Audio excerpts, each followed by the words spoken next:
নতুন টুর্নামেন্ট শুরু হয়েছে, ক্লাব ওয়ার্ল্ড কাপ।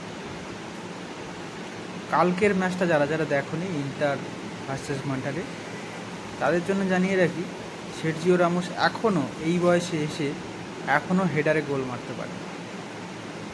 ইন্টারের বিরুদ্ধে মন্টারের হয়ে খেলছে, তবুও কে আছে ওই টিমে কেউ যায় না, শুধুমাত্র রামোস আছে, এটাই জানে। তাও সে ডিফেন্স ক্যাপ্টেন, সে কিন্তু কোনো স্ট্রাইকার না,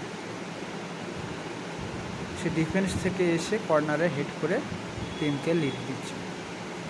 আর ইন্টার চ্যাম্পিয়ন্স লিগ ফাইনাল খেলা টিম হয়েও মন্টারের মতো একটা দলের সাথে ড্র করছে, 1-1 ড্র। তাও তো গোলটা যেমন তেমনভাবে হয়েছে, খুব একটা আহামরি ভালো গোল খুব একটা হয়নি। আমি খুশি হতাম যদি মন্টারে জিততো। ইন্টার সেমিফাইনাল ফাইনালে যা খেলেছে তাতে দেখে মনে হয়নি যে ওরা ইউসিএল ডিজার্ভ করে এই বছর। হার্ড লাক টু বার্সা যদি না হারতো ওই ম্যাচটা, হয়তো ইউসিএল ফাইনালটা আমরা আরও বেটার আর এনজয় করতে পারতাম। এরকম এক পেশে ম্যাচ তো হতো না। দেখা যাক, আজকের আছে Real Madrid versus Al Hilal, একদম নতুন ফ্রেশ টিম রিয়ালের। দেখা যাক কি হয়। প্রথমবারের মতো সাবি আলোনসো আমাদের ফার্স্ট ম্যাচ কোচ করবে। অনেক কটা সেশন হয়েছে দেখছিলাম, Mbappe, Vini, Bellingham, Trent, new signing, Dean Huijsen,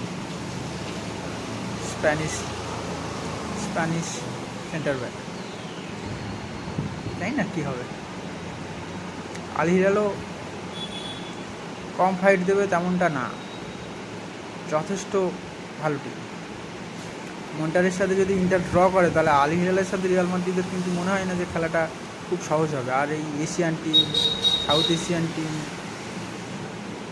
বা সাউথ আমেরিকান টিমগুলো যে খুব ছোট টিম বা খুব খারাপ খেলে এমনটাও না, তাদের ভাই অনেক অনেক বছরের হিস্ট্রি আছে। আর্জেন্টিনার কয়েকটা টিম আছে, যেমন বোকা জুনিয়র্স, মারাদোনার টিম, ভাই এদের অনেক অনেক বছরের হিস্ট্রি আছে।